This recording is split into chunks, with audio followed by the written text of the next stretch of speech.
Assalamualaikum. Kami dari kelompok 3 HK18A mata kuliah kewirausahaan. Kami akan mengunjungi salah satu kantor advokat di Karawang, yaitu kantor Endang Suharta dan Rekan. Kami akan menggali informasi terkait aktivitas dan kegiatan kantor Endang Suharta dan Rekan.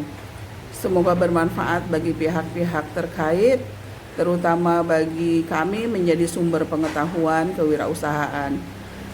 Selamat menyaksikan. Beliau disumpah itu 2002 kalau nggak salah. Berarti kalau sekarang berarti udah berapa puluh tahun tuh? 18 ya?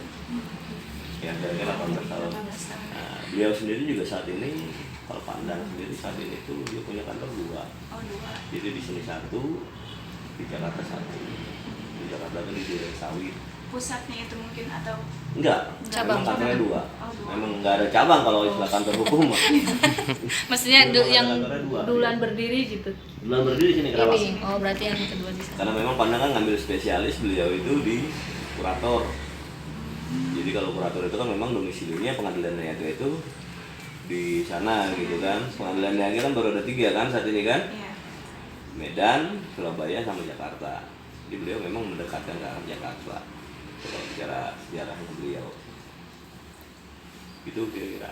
Untuk profilnya sendiri Pak, mau dijelasin untuk profil kantor advokat? Profil kalau nggak salah? Hah? Oh 2003 berdirinya. 2003. Oh, 2003. berarti setahun setelah sudah sumpah ya Pak? Setelah sumpah. Ya kayak saya sendiri juga baru sih sebenarnya dari sumpah, Mbak Nelly juga baru disumpah. Jadi ya masih, ya tetap masih ngikut Pandang sih sebenarnya gitu. Jadi ya nggak tahu kapan mau punya kantor sendiri. Bapak kan masih ikut Pandang nih, jadi tahu dong maksudnya kayak untuk mengembang ini sih bukan usaha ya, kayak kewirausahaan. Jadi kayak apa ya, strateginya gimana sih? Strategi pemasaran. Itu sendiri bagaimana gitu untuk mendapatkan Klien. gitu, untuk menarik minat klien itu sendiri. Setahu saya kalau kita bicara advokat itu bukan kayak kita berbicara dagang. Iya, strategi banget. Ya. Mungkin klien yang butuh kita ya Pak. Kita kan jual jasa ya. Iya. Jadi kalau kita jual jasa dalam artian kepuasan itu kan ada di, ya kalau bahasa market konsumen berarti, Iya. kalau kita kan berarti klien. Iya. Jadi kalau memang klien itu puas, dia pasti akan cerita tuh ke kanan ke kiri Iya sih, gitu benar, kan. Pak. Dia Jadi pasti mulut akan ke mulut ya, Pak? berpikir gitu. Iya. Jadi Ada kalau di memang ininya ada nggak? ketidakpuasan ya pasti. Sosial media gitu. Kan biasanya jasa juga Nggak kan boleh. suka di Itu kan ini kayak Nggak boleh. Pak Kalau Giri kan bicara ada dia kantor, Instagramnya, kantornya. nggak boleh kalau Pemasarannya Oh, nggak boleh kalau kantor advokat nggak boleh. Kita promosi itu nggak boleh. Kena. Nggak boleh. Jadi memang kita berdagang jasa memang. Jadi kalau jasanya kita tuh memang memuaskan klien ya, otomatis ya, klien sendiri pasti akan cerita ke kanan ke kiri atau dia pasti akan cari lagi. Kalau saya sih itu. Karena ini kadang-kadang Iya. kita sendiri selaku advokat tuh kadang-kadang rugi. Iya sih. Jadi nanganin klien tuh kadang-kadang nggak untung, kadang-kadang rugi. Iya. Ya, itu memang harus kita jalanin gitu. Iya. Karena memang profesi kita tuh bukan semata-mata di uang. Iya. untuk Jadi rugi memang bukan harus gitu ya. tuntas gitu. Jadi kepuasannya ada pada di situ. Itu dari situ ya baru dia akan cerita kemana gitu. Kadang-kadang kan kita kalau kita berbicara bisnis ini kan bisnis satu sisi ya kita jual jasa. Iya. Dari jasa ini kita juga punya relasi. Jadi relationship-nya itu yang kita kenal Iya. dari orang ke orang. Relasi ya, jaringan. Jadi kadang-kadang saya misalkan di sini cerita, emang pasti kan banyak ini Mbak. Jadi katakanlah Mbak siapa, tinggal di mana gitu kan. Jadi dari lingkaran Mbaknya. Nah dari situ. Dan kadang-kadang ada juga kita nanganin misalkan katakanlah ya mohon maaf ya Mbak nggak mampu gitu ya. Iya. Tapi sekeliling Mbak itu ternyata ada potensi-potensi yang memang kira-kira bisa, ya mungkin nggak dapat dari Mbak, mungkin dari yang lain. Gitu. Kadang-kadang kan tembak. Di sini di kantor ini ada berapa advokat sih Pak yang bergabung? Nah, berapa nih? Kerjasama. Ada 11 ya? 11 juga ada. Lebih dari 10 sih. Berarti udah apa? Jadi kalau Pak Endang itu memang walaupun dia punya, katakanlah saya nanti saya bikin kantor advokat sendiri ya, kalau memang saya lahirnya itu dari Pak Endang, Ya. maka ya ketika Pak Endang suruh, maka mau tidak mau saya harus ikut. Karena memang kan ada bahasa, ya bukannya balas jasa ya, cuma kan kitanya nggak enak, kita lahir dan dibesarkan oleh Pak Endang gitu kan. Begitupun ketika memang nanti kita suatu saat saya berhadapan dengan Pak Endang, itu juga ada kode etiknya ya. Kok saya diajarin sama orang terus nggak nyeleneh gitu kan? Kan gitu logikanya kan? Nggak boleh gitu. Ya apalagi kalau memang beliau minta ya mau tidak mau kita harus ikut. Katanya kan kalimatnya kan kalau kita teman-teman baca di situ kan Endang Suharto dan rekan-rekannya itu ya. Oh, untuk kan tadi jumlah pengacara atau advokat di sini ada 11 ya Pak. Itu udah pada disumpah semua. Sudah. Oh, sudah.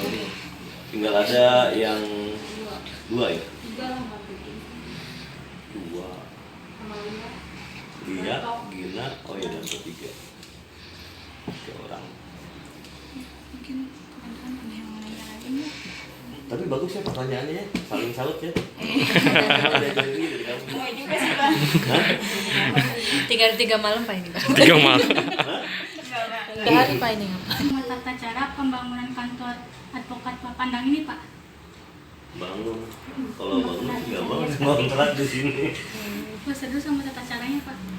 Untuk membangun Kalau sebuah kantor. beda ya, kalau ini kan mungkin ada kalau misalkan kita punya usaha kan harus ada izin apa segala macam. Jadi kalau kita berbicara advokat kan lebih kepada individu ya. Iya. Jadi kalau memang undang-undang advokat sendiri tidak mencantumkan harus di kantor hukum mana gitu kan. Misalkan kita kalau misalkan tukang bakso kan ada bakso Yasmin ya, kita memang kerja di Yasmin gitu. Tapi kalau kita bicara advokat tuh melekat pada diri orangnya bukan pada kantornya. Jadi katakanlah Pandang, misalkan Pandang itu diajak sama orang misalkan itu kan untuk nanganin kasus pilot di Surabaya, menggunakan nama kantor yang ada di Surabaya itu bisa. Gitu. Jadi nggak terpaku pada kantor hukumnya sebenarnya, tapi lebih kepada individu seorang advokat. Iya, ya neng-neng atau mas-mas ini ya bahasanya ya lebih biasa kepada kemahiran individunya. Jadi karena di situ yang akan lebih dipakai. Gitu. Benar skill perorangan itu ya. Iya. Dan nanti kan dari rekan-rekan ini kan juga akan dilihat mana lebih apa katakanlah lebih spesialnya ke arah mana. Ada yang mungkin katakanlah ke pengadilan agamanya, ada yang mungkin ke pengadilan hubungan industrialnya atau lebih. Dan itu kan pasti akan ada bahasa sukanya sih di mana gitu. Ya kalau memang mau panjang terus, mau katakanlah nanti panjang terus setelah kuliah terus memang mau memperdalam keperdataan, pilotan ya kepanjang. Itu. Kalau saya sendiri spesialis saya lebih suka ke hubungan industrial. Jadi kalau mau nanya hukum perburuan ya pesan-pesan saya kepada teman-teman ini mumpung masih muda gitu kan. Jadi dan yang teman-teman ambil itu adalah bidangnya hukum. Jadi terlepas apakah nanti teman-teman itu akan jadi advokat atau tidak, jadi ya perkaya hukum itu. Gitu. Karena memang hukum itu kan segala sesuatu yang melekat pada masyarakat. Jadi di mana kita berpijak di situ ada hukum. Yang itu kan seorang kurator. Mungkin ada yang kurang familiar kali ya di sini. Nah, bisa dijelaskan nggak Pak, kurator itu apa sih dan kerjaan seorang kurator itu seperti apa? Dan apa ya, misalkan kalau kita nih sebagai mahasiswa fakultas hukum, kalau mau jadi kurator itu harus melewati tahapan apa saja Pak? Oke, jadi kalau saya nggak ada tahapannya, jadi kalau kurator setelah advokat itu baru dia daftar pendidikan kurator. Jadi ada fasenya lagi gitu ya. Jadi dia sangkut pautnya dengan dunia kepailitan. Jadi kalau perusahaan mau kepailitan, nah baru hubungin dia. Dia yang bisa bersidang itu bukan sarjana hukum biasa gitu. Jadi harus yang punya lisensi itu. Kalau enggak nanti kita diketawain orang karena memang lisensinya di situ. Dan kurator tuh biasanya emang perdata belum dapat dulu. Bicara hukum pilot udah dapat belum? 5 udah dapat harusnya. Dapat Pak. Kalau kita berbicara kepailitan itu siapa yang bagi? Ketika budel pilot itu udah ada nih budel pilot, itu siapa yang bagi? Pernah nggak disebut di situ kurator? Di kurator. Yang bagi budel waris, budel pilot itulah kurator. Berarti kalau untuk jadi kurator itu kita harus jadi advokat terlebih dahulu. Advokat terlebih dahulu. Kalau memang kita punya kartu advokat, baru kita bisa mendaftar kurator. Tapi teman-teman, ya bukannya masih panjang ya, masih banyak lah jalan untuk menuju ke sana. Pidana juga masih banyak celahnya. Kalau bicara perdata, kurator masih bisa. Tenaga kerjaan juga sebenarnya lumayan. Kalau misalkan yang katakanlah yang lebih ke agamis, hukum agama juga jangan dibilang sepele. Apalagi kalau kita mencari nilai ibadah di agama. Nah, banyak tuh sekarang tuh, ya mohon maaf ya, kita secara Kerawang ya, banyak yang pernah kutip janda bodong itu banyak di Kerawang. Apa keluarga itu belum ada tuh. Nah kalau konsultan keluarga teman-teman mau buka itu pasti ada tuh. Ya cuma kembali lagi, Anda bicara hukum itu bicara komersial atau bicara sosial, bicara ibadah, itu kembali lagi ke diri masing-masing. Karena memang ada yang memang ibadahnya tinggi. Saya memang mau jadi hukum, mau nolong orang dari orang yang tidak tahu hukum, kita bantu. Tapi ada juga yang memang niatnya untuk komersil, kan gitu. Kalau teman-teman mau buka konsultan apa namanya tadi itu rumah tangga, konsultan rumah tangga itu juga merupakan sebenarnya kalau kita bicara dari sisi kewirausahaan menarik. Gitu. Cuma bukan untuk komersil. Tapi pasti banyak tuh yang tadi saya bilang, ya mohon maaf ya kalau saya agak kasar, janda bodong lah katakan gitu biar gampang diingatnya. Itu pasti banyak. Jadi yang kondisinya begitu, padahal dia memang ibu-ibu baik-baik sebenarnya itu kan punya anak 2, 3 yang memang ditelantarkan oleh suaminya. Suaminya udah nikah lagi ya. Closing. Sebelumnya kita mengucapkan terima kasih kepada Bapak dan Ibu, kepada Pak Endang ya yang Kota dan Rekan sudah meluangkan waktunya buat kami dan mengizinkan kami buat bertanya-tanya seputar Dan berkunjung di kantor sini. ini. Atas waktunya kami ucapkan Assalamualaikum warahmatullahi wabarakatuh. Waalaikumsalam warahmatullahi wabarakatuh.